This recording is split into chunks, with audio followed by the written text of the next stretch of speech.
Cette vidéo, c'est une note à moi-même pour me dire que quand ça va devenir compliqué, quand je serai découragé, quand je serai fatigué, de ne pas oublier pourquoi j'ai commencé. Il est temps que les vrais adorateurs se lèvent et l'adorent en esprit et en vérité. Il est temps que les enfants de Dieu se lèvent et osent parler de la vérité, osent parler de la parole de Dieu, peu importe ce que ça peut engendrer derrière. On a souvent tendance à dire que quand il y a des polémiques, quand il y a un pasteur, un fidèle, un responsable qui tombe, ça fait énormément de bruit.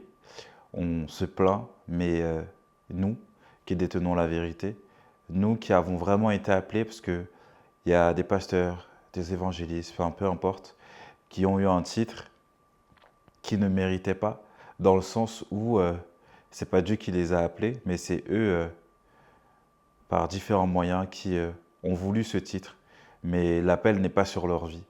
Et bien souvent, beaucoup tombent dans la magie, beaucoup tombent dans la sorcellerie, beaucoup tombent dans des choses qui ne plaisent pas à Dieu.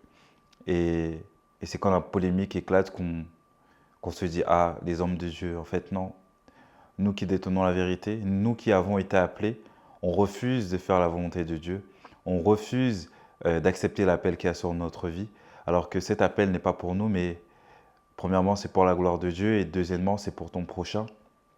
Parce que par moi, par toi, par nous, le Seigneur va toucher des personnes, le Seigneur va guérir des personnes, le Seigneur va restaurer des personnes. Et tant que tu ne prends pas conscience que ta vie est importante, que tu as un appel sur ta vie, que tu es important, tu es un outil puissant que le Seigneur veut utiliser dans ce monde pour sa gloire, tu regarderas ceux qui n'ont pas été appelés.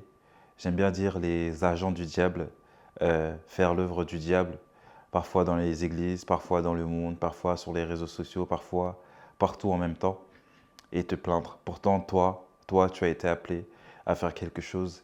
Et parfois, ça me vient à l'esprit, on se dit, je ne suis pas évangéliste, je ne suis pas pasteur, je ne suis pas prophète. C'est pas à moi de le faire, c'est pas à moi de le dire. À partir du moment où tu es vivant pour entendre et voir cette vidéo, euh, laisse-moi te dire que tu as un appel sur ta vie et que toi aussi, tu dois évangéliser d'une manière ou d'une autre. Toi aussi, tu dois œuvrer pour le Seigneur d'une manière ou d'une autre. Je précise que quand je dis ça, ça ne veut pas dire aller faire des évangélisations dans la rue forcément. Ça ne veut pas dire que tu dois chanter à l'église forcément. Mais je crois qu'on a tous reçu un appel. Il y a, je crois, une position que le Seigneur a choisie pour nous.